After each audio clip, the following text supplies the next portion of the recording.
So good morning to you all. Welcome to you all in Stand Zero online class. Today again we are here to read this chapter metals and non-metals.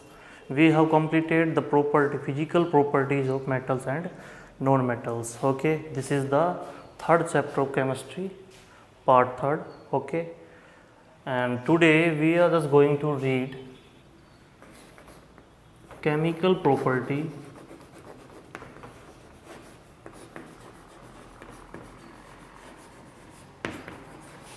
of metals. ठीक है भाई, कि metals के लिए chemical properties क्या हैं।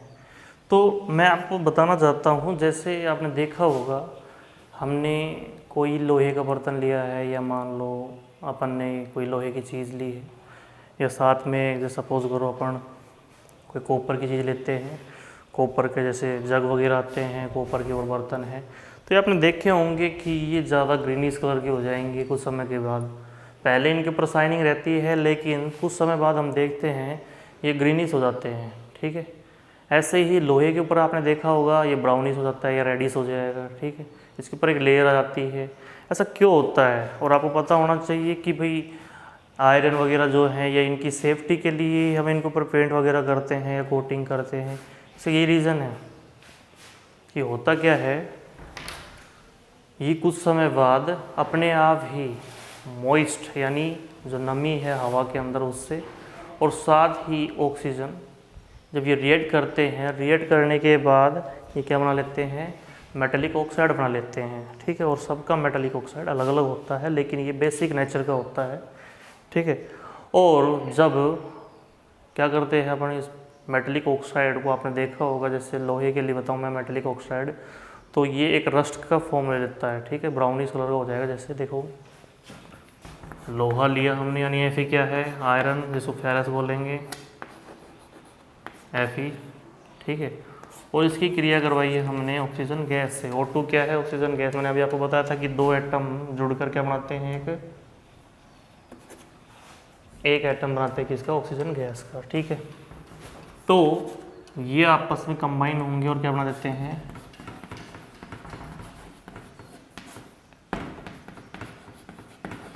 अब ये क्या है, देखो प्लस वाटर हो रहा है। वाटर कहाँ मिलेगा, ये नमी है भाई। ठीक है, ये O2 कहाँ है, ये एयर में मौजूद है भाई। देखा होगा ना, जैसे बरसात होती है उस टाइम पे कपड़े लेट सूखते हैं, सर्दियों के अंदर भी कपड़े लेट सूखते हैं। इसका रीज़न क्या है कि हवा के अंदर क्या होती है, नमी होती है। नमी का मतलब क्या है, उसके अंदर मॉइस्ट है, यानी हवा के अंदर हवा प्लस वाटर की कुछ प्रेजेंस है। ठीक है, तो जब ये रिएक्ट करते हैं तो क्या बना देते हैं, Fe2O3, जो कि है क्या, ये रस्ट है, ये जंग है।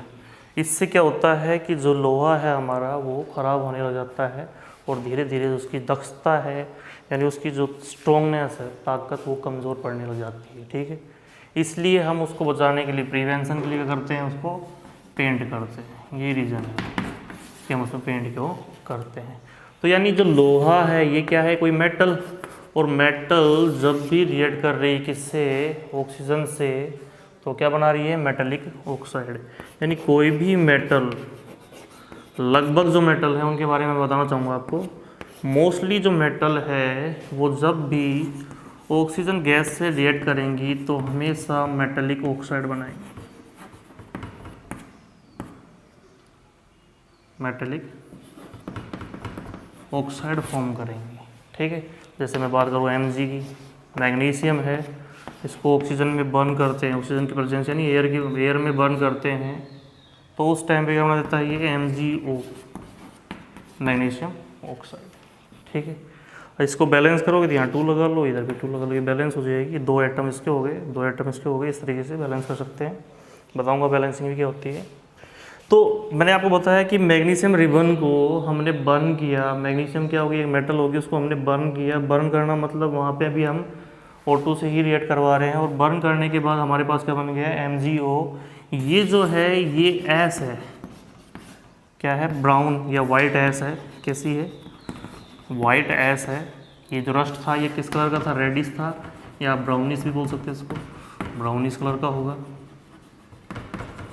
ठीक है, और ये जो वाइट एस है, अगर आप इसको पानी के अंदर डाल देते हो, यानी आप इसको मिक्स कर देते हो वाटर में, तो ये बना लेता है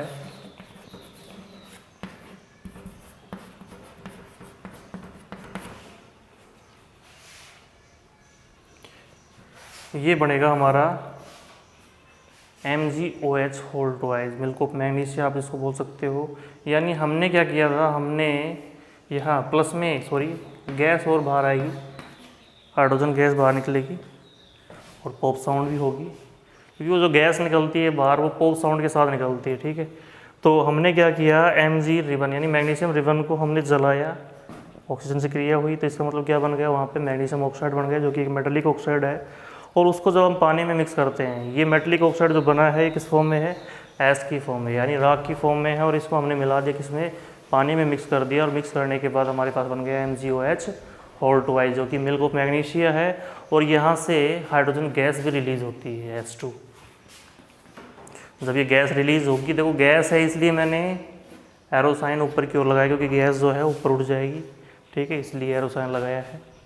और दूसरी बात ये है कि ये जब गैस बाहर निकलती है तो पॉप साउंड करती है, ठीक है, यानी पटाखे की सी आवाज़ आएगी, हल्की हल्की सी क्रैकिंग की सी, ठीक है। तो हम देख पा रहे हैं कि जब भी मेटल किससे, ऑक्सीजन से रिएक्ट करेगी तो क्या बनाएगी, मेटेलिक ऑक्साइड बनाएगी। ऐसे आपने देखा होगा कॉपर का जो कलर है ग्रीनिश हो जाता है। जैसे कॉपर लिया हमने, प्लस में मॉइस्ट ले लेते हैं H2, प्लस में CO2, प्लस में O2, और बन क्या जाएगा भाई,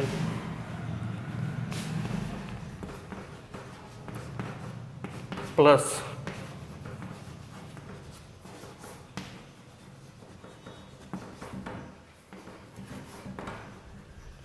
देखो कॉपर कार्बोनेट, ये जो ग्रीनिश कलर बन जाता है, यानी उसके ऊपर ग्रीन लेयर आ जाती है, ग्रीन कलर की लेयर आ जाएगी इसके ऊपर कॉपर पे, जो कि लगभग ब्लैक सी रहती है, लेकिन वो ज़्यादा डार्क ग्रीन है, आप बोल सकते हो ग्रीनिश कलर है, जो कि कॉपर की लेयर के ऊपर आ जाता है कुछ समय रखने के बाद। और उससे हुआ किससे, वो जो हमने रिएक्ट करवाया इसको मॉइस्ट प्लस में ऑक्सीजन, जब इनसे रिएक्ट करता है तो रिएक्ट करने के बाद वो बना देता है कॉपर हाइड्रोक्साइड।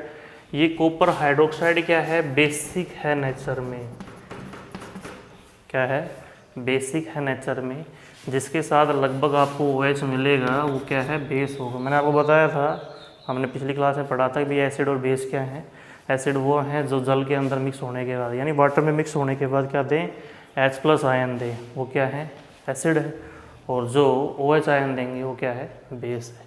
तो इनके साथ अगर OH जुड़ रहा है, ऐड हो रहा है, तो ये क्या है भाई, बेस है, सीधी सी बात है। तो इनका जो नेचर होगा, यानी जो मेटेलिक ऑक्साइड आपस में वाटर से रिएक्ट करने के बाद जो बनाते हैं सब्सटेंस, उसको कैसा होगा, बेसिक नेचर का होगा। कैसा होगा, बेसिक नेचर का होगा। कब, जब उसको हम वाटर में मिक्स करते हैं, ठीक है। जिस भी मेटेलिक ऑक्साइड को आप मिक्स करोगे तो हमेशा क्या बनेगा, वो आपको एक बेसिक नेचर का सोल्ट देगा भाई।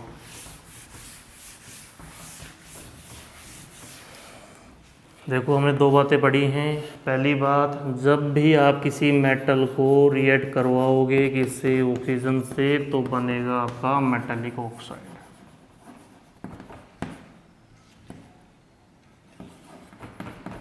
ठीक है भाई। और इस मेटेलिक ऑक्साइड को जब भी आप वाटर में मिक्स करोगे तो आपके पास क्या मिलेगा भाई, एक बेस प्राप्त होगा, प्लस में हाइड्रोजन गैस रिलीज होगी। ठीक है, आपको एक बेस मिलेगा। कब, जब किसी भी मेटेलिक ऑक्साइड को आप क्या करोगे, वाटर में मिक्स करोगे। इसलिए हम कह सकते हैं जितने भी मेटेलिक ऑक्साइड हैं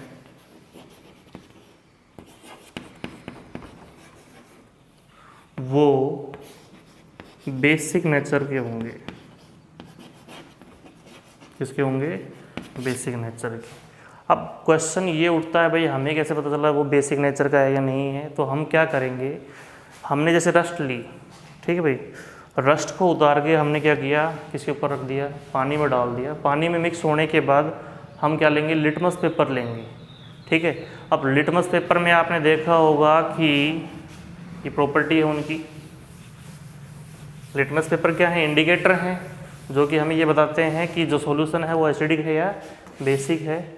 तो लिटमस पेपर के लिए मैंने आपको बताया था कि एसिड के लिए जो ब्लू लिटमस पेपर है किस में हो जाएगा, ब्लू रेड में, और बेस के लिए रेड ब्लू। ठीक है भाई, यानी अगर एसिड होगा हम क्या करेंगे, देखो हमें क्या पता वो एसिडिक है बेसिक है, तो हम उस सॉल्यूशन के अंदर लिटमस पेपर को डुबोएंगे। एक बार कौन सा, ब्लू लिटमस पेपर डुबोएंगे और एक बार रेड। अगर रेड का कलर चेंज हो रहा है, देखो जिसका कलर चेंज होगा उसी चीज़ को वो बताएगा। कहने मतलब ये है हमने ब्लू को डाला, ठीक है, और वो अगर एसिड नहीं है तो उसका कलर चेंज नहीं होगा, बेस है तो। अब रेड को डालेंगे तो रेड का कलर चेंज हो जाएगा, इसका मतलब क्या है कि वो बेसिक है नेचर में। तो इस तरीके से हम ये पता लगा सकते हैं कि जो सॉल्यूशन हमारे पास है वो एसिडिक है या बेसिक है नेचर में। क्योंकि आप देख पा रहे हो कि भाई वाटर में हमने उसमें मिक्स किया था तो वाटर तो न्यूट्रल था, ये तो क्या था भाई, न्यूट्रल। इसके अंदर थोड़ी ना कुछ मिक्स था ऐसा। लेकिन जो चीज़ हमने मिक्स की है इसमें, जैसे हमने रस्ट मिलाया है तो रस्ट इसको तोड़ के, इसको तोड़ लेगा किसमें, H और OH में। तो यहाँ से इसका जो OH है या H है, इससे कौन ले लेगा, मेटेलिक ऑक्साइड। और मेटेलिक ऑक्साइड जोड़कर क्या बना लेते हैं, इससे बेसिक नेचर का कोई भी एक बेस बना लेंगे और हाइड्रोजन गैस को रिलीज़ कर देंगे। ठीक है, इस तरीके से हम आसानी से पता लगा सकते हैं कि वो किस नेचर का है। अब देखो इसमें बहुत सी चीज़ें, जैसे मान लो अपन बात करें, यहाँ मैं आपको वैसे पढ़ा चुका हूँ, आपको लर्न करना है 1 to 30 एलिमेंट्स नेम।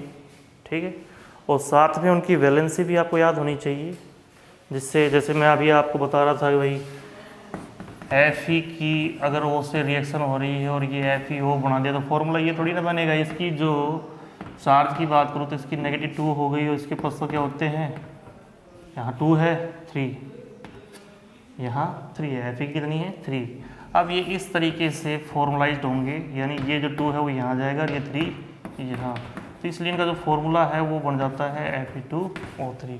यानी इस तरीके से कंबाइन होते हैं। जैसे अपन H2O की बात करूँ तो H और O है, O के ऊपर -1 और 2 होता है, सॉरी इसके ऊपर क्या होगा, प्लस का 1 होगा। तो ये इस तरीके से फॉर्मुलाइज होंगी, इसका 2 यहाँ जाएगा, इसका 1 यहाँ जाएगा, तो क्या बन जाएगा H2, इस तरीके से। तो आपको वैलेंसी याद होनी चाहिए एक तो, साथ ही आपको 1 to 30 जो एलिमेंट्स हैं उनके एटॉमिक नंबर, उनकी वैलेंसी, ये आप अच्छे से याद कर लेना जिससे कि आपको आसानी से आ जाए। ठीक है, इसके अलावा भी अगर कोई टेंशन होगी तो मैं आपको सोल्व करके बता दूंगा किस तरीके से काम होगा। हम 9th में पढ़ भी चुके हैं इन चीज़ों को कि वैलेंसी किस तरीके से निकालते हैं।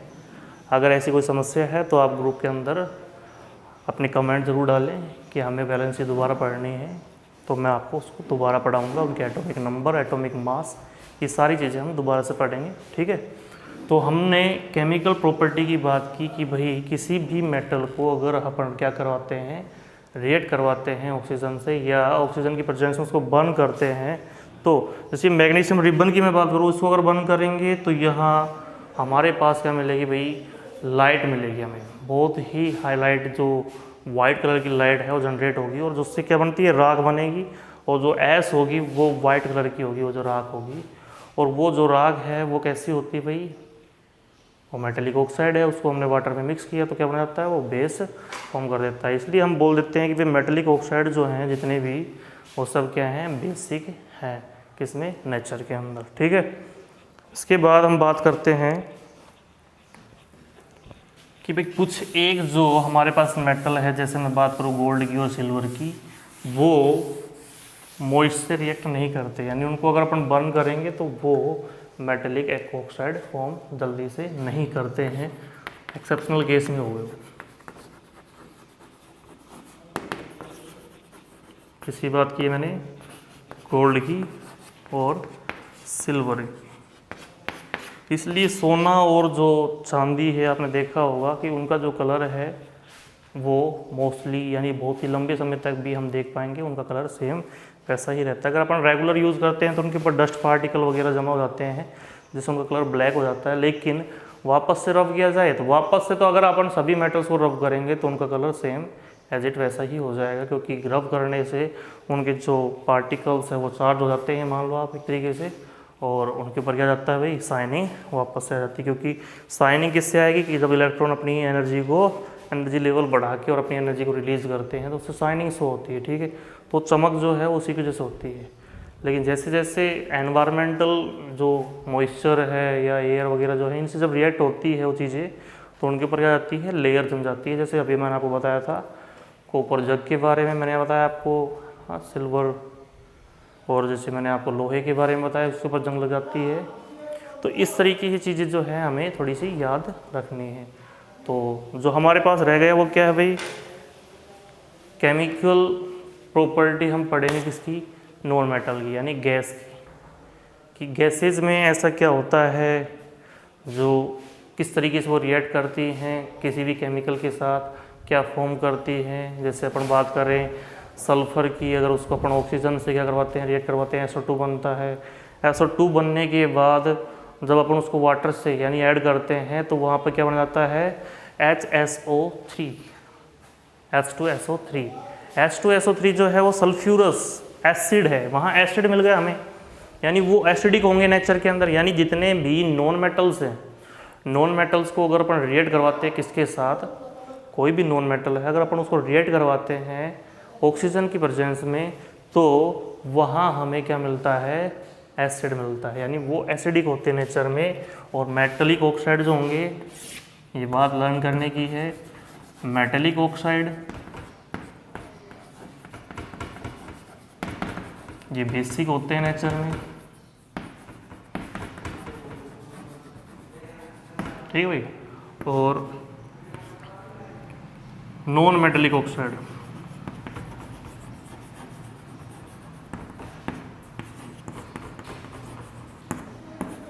ये एसिडिक होते हैं नेचर में, ठीक है भाई। इसमें अभी आपको बताता सल्फर की अगर ऑक्सीजन की प्रेजेंस में रिएक्ट करवाते हैं तो SO2 बनता है।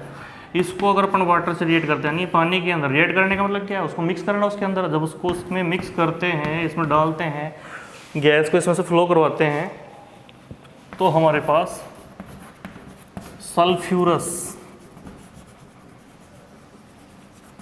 एसिड बन जाता है, ठीक है। सल्फ्यूरस एसिड बन जाता है, मतलब जो हमें मिल रहा है वो एसिडिक मिल रहा है नेचर के अंदर। तो जो केमिकल प्रॉपर्टीज़ हैं नॉन मेटल की, वो कुछ जो बची हुई है वो हम पढ़ेंगे कल। आज के लिए इतना ही। जो मैं आपको पढ़ा चुका हूँ, आपको क्या करना है, इसको लर्न करना है। मैंने आपको होमवर्क बताया है कि आपको एलिमेंट्स नेम 1 to 30 लर्न करने, उनकी वैलेंसी, उनके आयनिक नंबर, ये आपको आने चाहिए अच्छी तरीके से, ठीक है। जिस वजह से अपन फॉर्मूले वगैरह बना सकते हैं, किस तरीके से ये बन रहे हैं, ठीक है। ये सारी चीज़ें हमें याद होनी चाहिए, जो मैं आपको लिखवा चुका हूँ। अगर आपको इसमें कोई प्रॉब्लम है तो ज़रूर इन्फॉर्म करें। थैंक यू क्लास अटेंड करने के लिए, बहुत बहुत धन्यवाद।